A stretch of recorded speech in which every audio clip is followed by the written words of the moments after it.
हम बात करेंगे होमियम लेज़र के बारे में। होमियम लेज़र से जब से शुरुआत हुई है तब से जो यूरोलॉजिकल सर्जरीज़ हैं पिछले 2 डिकेड से, उसमें काफ़ी ज़्यादा इम्प्रूवमेंट हुआ है, प्रिसिज़न बढ़ गया है और काफ़ी सारे जैसे मैनेजमेंट होते हैं urolithiasis, BPH, structure, urothelial tumours का आसान हो गया है। होमियम लेज़र में फ्रैगमेंट भी स्टोन कर सकते हैं, स्ट्रक्चर को इंसाइज़ भी कर सकते हैं, प्रोस्टेट को इनिक्लेट भी कर सकते हैं और होम्योस्टैसिस हीमोस्टैसिस के लिए भी यूज़ कर सकते हैं। होमियम लेज़र को अभी यूरो में गोल्ड स्टैंडर्ड मानते हैं एनर्जी मॉडलिटी में। अब बात करें इसकी प्रॉपर्टी की, तो होमियम लेज़र जो रहता है, यूजुअली यूज़ होता है होमियम याग लेज़र के फॉर्म में, जो एच हो याग होता है, याग में Y yttrium, A for aluminium, G for garnet. तो होता क्या है, ये याग का क्रिस्टल रहता है, जब फ्लैश लैंप से लाइट निकलती है तो इस क्रिस्टल में होमियम के आयन्स रहते हैं। इससे जो रहता है स्टिमुलेटेड रेडिएशन निकलता है, जो कि लेज़र बीम की तरह बाहर आता है। तो जो होमियम या लेज़र होता है, इसकी जो वेवलेंथ होती है 2100 नैनोमीटर होती है, जो कि इंफ्रारेड स्पेक्ट्रम की होती है और इसको कंटीन्यूअस मोड में नहीं यूज़ करते हैं, पल्स्ड लेज़र एनर्जी बोलते हैं क्योंकि इसको पल्स्ड फॉर्म में यूज़ करते हैं। एक एनर्जी का बर्स्ट जाता है, एनर्जी डिसिपेट होती है, उसके बाद फिर थोड़ी देर के लिए पॉज़ लेते हैं। टिश्यू इंटरेक्शन की बात करें तो ये वाटर के द्वारा एब्ज़ॉर्ब हो जाता है, फिर उसमें फोटोथर्मल और फोटो मैकेनिकल इफ़ेक्ट शो करता है। पेनिट्रेशन डेप्थ अगर बात करें, तो ये होमियम याग लेज़र है और इसकी पेनिट्रेशन डेप्थ जो है 0.4 एमएम होती है, जबकि थूलियम की 0.3 एमएम इससे थोड़ा-सा कम होती है। अगर यही बात करें एनडी याग लेज़र की, तो देख सकते हैं ऑलमोस्ट 10 एमएम के बराबर होती है। तो पेनिट्रेशन डेप्थ कम होने से क्या होता है, नियर बाय अदर ऑर्गन्स की इंजरी नहीं होती है और हम लोग कोई भी सर्जरी प्रिसीजन के साथ कर सकते हैं, जितना डिसेक्शन चाहते हैं उतना ही होता है। यूजुअली जब होमियम लेज़र यूज़ करते हैं तो उसको हमें सलाइन इरिगेशन के साथ यूज़ करना होता है। फिर इसका मैकेनिज़्म ऑफ एक्शन कैसे काम करता है, जब हम ये वेवलेंथ इस मशीन के थ्रू अगर जब वेवलेंथ जनरेट होती है लेज़र यहाँ से जा रही है, तो 2100 नैनोमीटर की जो वेवलेंथ होती है, वो वाटर द्वारा स्ट्रांगली एब्ज़ॉर्ब हो जाती है। फिर ये 2 तरह का इफ़ेक्ट शो करती है। पहला होता है फोटोथर्मल इफ़ेक्ट, दूसरा होता है photo mechanical effect.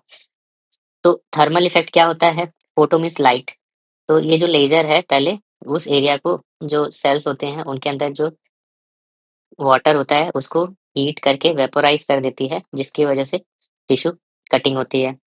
Mechanical effect क्या होता है कि ये जो वाटर वेपर है इससे ये बबल्स बनाती है और ये बबल्स जो रहता है शॉक वेव की तरह जनरेट करती हैं जिससे स्टोन फ्रैगमेंट होता है।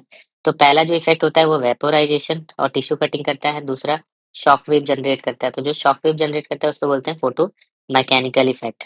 अब इसका जो पेनिट्रेशन की बात करें, तो पेनिट्रेशन 0.4 एमएम है, तो इसकी वजह से कोलेटरल डैमेज नहीं होता है और फिर ये एक सेफ तरीके का डिवाइस हो जाता है।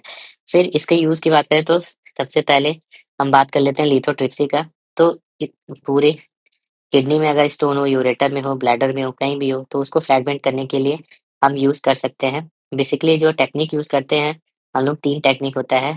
पहला होता है डस्टिंग, दूसरा होता है फ्रैगमेंटेशन और तीसरा होता है पॉपकॉर्न।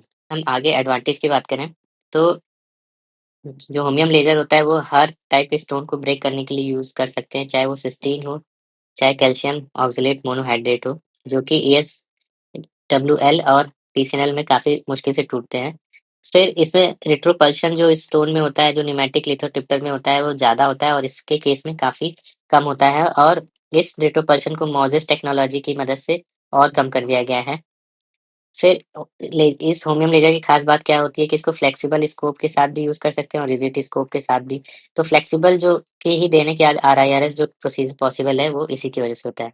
फिर हम लोग प्रोस्टेट है, अब इस प्रोस्टेट को हम लोग होमियम लेज़र की मदद से निकालते हैं। तो इसे बोलते हैं ई-न्यूक्लिएशन ऑफ प्रोस्टैटिक एडिनोमा। तो इसको बोलते होमियम से करते हैं तो होलैप बोलते हैं, holmium laser ई-न्यूक्लिएशन of the prostate. अब इसकी मदद से क्या होता है कि जो बड़े प्रोस्टेट है, हम होलेप के थ्रू उसको इन्यूक्लिएट कर सकते हैं और फाइनली मॉड्यूलेशन करके बाहर निकाल सकते हैं। पहले यूजुअली बड़े प्रोस्टेट के लिए ओपन सर्जरी प्रेफर्ड था, बट होलियम के बाद ये सब चीज़ें जो है अब हम मिनिमल इन्वेजिव तरीके से कर सकते हैं। तो बेनिफिट क्या है इसका? Complete adenoma removal, minimal bleeding और सेफ होता है एंटीकोगुलेंट जो पेशेंट ले रहे हैं उनके लिए, और पेशेंट का हॉस्पिटल स्टे और कैथेटर टाइम काफ़ी कम हो जाता है। अब बात करें यूरेथ्रल स्ट्रक्चर की या यूरेट्रल स्ट्रक्चर की, तो हम एंडोस्कोपिक लेज़र की मदद से इंसिजन दे सकते हैं और एथेक्टोमी कर सकते हैं, और फिर फाइनली जिसकी वजह से रिकैनालाइज़ेशन हो सकता है। इस होमियम लेज़र यूज़ करते समय काफ़ी प्रिसिज़न रहता है, कंट्रोल्ड कटिंग होता है, इस वजह से डैमेज के भी चांसेस काफ़ी कम होते हैं। अगर बात करें यूटी-यूसी में, तो जो लो ग्रेड ट्यूमर्स होते हैं, हम होमियम या आर्क लेज़र की मदद से उनको एब्लेट कर सकते हैं। और यही सेम चीज़ अगर ब्लैडर में अगर स्मॉल लो ग्रेड ट्यूमर है, तो उन्हें या ट्यूबारबिटी के बाद ट्यूमर जो बचा है उन्हें कोएगुलेट कर सकते हैं या एब्लेट कर सकते हैं। फिर डस्टिंग सेटिंग्स हम देख लेते हैं। डस्टिंग में क्या होता है, हम हाई हम बहुत ही स्लो फ्रीक्वेंसी रहती है डस्टिंग में यूजुअली। बात करें डस्टिंग फ्रेगमेंटेशन की, तो जो डस्टिंग रहता है हमें उसमें स्टोन को बहुत ही स्मॉल पीसेस में करना रहता है। फ्रैगमेंट में बड़े-बड़े पीस रहते हैं, उनको हम लोग बास्केट से निकाल लेते हैं। तो फ्रेगमेंटेशन में हमें क्या होता है, बहुत ही हाई एनर्जी से उसको स्टोन को तोड़ना रहता है, और जो फ्रीक्वेंसी रहती है वो कम रहती है, तो जिसकी वजह से उसके बड़े-बड़े फ्रैगमेंट्स निकलते हैं। बट डस्टिंग में क्या होता है कि हमें बहुत ही जल्दी-जल्दी और लो एनर्जी से उस स्टोन को तोड़ना रहता है, जिससे कि वो स्मॉल पार्टिकल्स में चेंज हो जाए। फिर अब बात करें एडवांटेजेस का, तो वर्सेटाइल होता है, इसको हर तरीके के स्टोन में यूज़ कर सकते हैं, बीपीएच, स्ट्रक्चर, ट्यूमर। सेफ होता है क्योंकि इसमें 0.4 जो होता है पेनिट्रेशन होता है, और थर्मल स्प्रेड बहुत ही कम होता है। ये हर तरीके का स्टोन तोड़ सकता है, चाहे वो हार्डेस्ट से हार्डेस्ट स्टोन हो। ये इसका यूज़ सबसे ज़्यादा हम फ्लेक्सिबल एंडोस्कोपी में कर सकते हैं, क्योंकि स्मॉल फाइबर्स होता है, तो जिससे डिफ्लेक्शन करना काफ़ी आसान होता है। ब्लीडिंग के लिए काफ़ी अच्छा होता है, ये एक्सीलेंट हीमोस्टैसिस अचीव करता है, जिससे ओवरलैप करने में काफ़ी आसानी होती है। मिनिमल इन्वेसिव होता है प्रोसीजर, तो हॉस्पिटल स्टे कम हो जाता है और कैथेटर का ड्यूरेशन कम हो जाता है। इसके फाइबर्स रीयूजेबल होते हैं, तो ये कॉस्ट इफेक्टिव होता है। डिसएडवांटेजेस क्या हैं? ये इसकी मशीन काफ़ी महँगी आती है। अगर इनिशियल कॉस्ट की बात करें फाइबर की, तो काफ़ी कॉस्टली रहता है। जो लेज़र कंसोल और फाइबर्स जो रहते हैं इसके बहुत ही महँगे होते हैं। लर्निंग कर्व की बात करें, तो थोड़ा इसको सीखने में टाइम लगता है, स्टीप ट्रेनिंग की ज़रूरत होती है। अगर बड़ा स्टोन है, तो उस केस में अगर हम डस्टिंग करेंगे, तो डस्टिंग में काफ़ी टाइम लग जाता है, जिसकी वज़ह से प्रोसीजर का टाइम बढ़ जाता है। और इसके जो फाइबर्स होते हैं विद टाइम, इसके जो टिप्स होते हैं काफ़ी फ्रेजाइल होते हैं, वो टूट जाते हैं और उनकी एफिशिएंसी भी घट जाती है। अगर हम होमियम और थूलियम फाइबर लेज़र की बात करें, तो होमियम की वेवलेंथ होमियम याग 2100 नैनोमीटर पे काम करता है, जबकि थूलियम फाइबर लेज़र 1940 पे काम करता है। होमियम या लेज़र जो है, वो पल्स मोड में हम उसको यूज़ करते हैं, जबकि थूलियम फाइबर लेज़र कंटीन्यूअस या पल्स दोनों मोड में यूज़ कर सकते हैं। फिर पेनिट्रेशन की बात करें, होमियम या लेज़र का पेनिट्रेशन 0.4 होता है, जबकि थूलियम फाइबर और कम होता है, 0.15 डस्टिंग की प्रॉपर्टी की बात करें, तो थूलियम फाइबर लेज़र की काफ़ी एक्सीलेंट डस्टिंग होती है, और रिट्रोपल्शन जो रहता है थूलियम फाइबर में और कम होता है। फाइबर डायमीटर की बात करें, तो ये 200 से 350 के बीच में आता है, 365, तो ये उससे भी पतला आता है, 150 से 200 माइक्रोमीटर का। बट अभी भी गोल्ड स्टैंडर्ड जो बीपीएच के लिए है, वो होमियम या लेज़र है, जबकि थूलियम फाइबर लेज़र अभी अंडर इवैल्यूएशन है। रिसेंट एडवांसेस की बात करें, तो पल्सेस मॉड्यूलेशन टेक्नोलॉजी आ गई है, जैसे कि मोज़ेस से होता क्या है कि जो एनर्जी डिलीवरी सिस्टम है वो इम्प्रूव हो गया है, जिसकी वजह से स्टोन का रिट्रोपल्शन बहुत कम होता है। फिर जो स्मॉलर और मोर ड्यूरेबल फाइबर्स यूज़ होने लगे हैं, जिससे कि डिफ्लेक्शन और अच्छा मिलता है।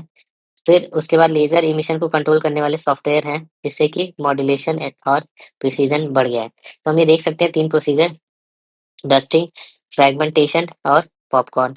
तो पॉपकॉर्न में जो रहता है, जो एनर्जी और फ्रीक्वेंसी दोनों हाई रहती है। जबकि अगर हमें डस्टिंग करना है, तो डस्टिंग में एनर्जी क्या रहेगी?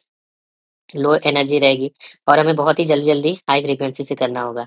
जबकि अगर एनर्जी लो है, तो यही सेम अपोज़िट फ्रेगमेंटेशन में होता है, एनर्जी हाई रहती है और फ्रीक्वेंसी लो हो जाता है।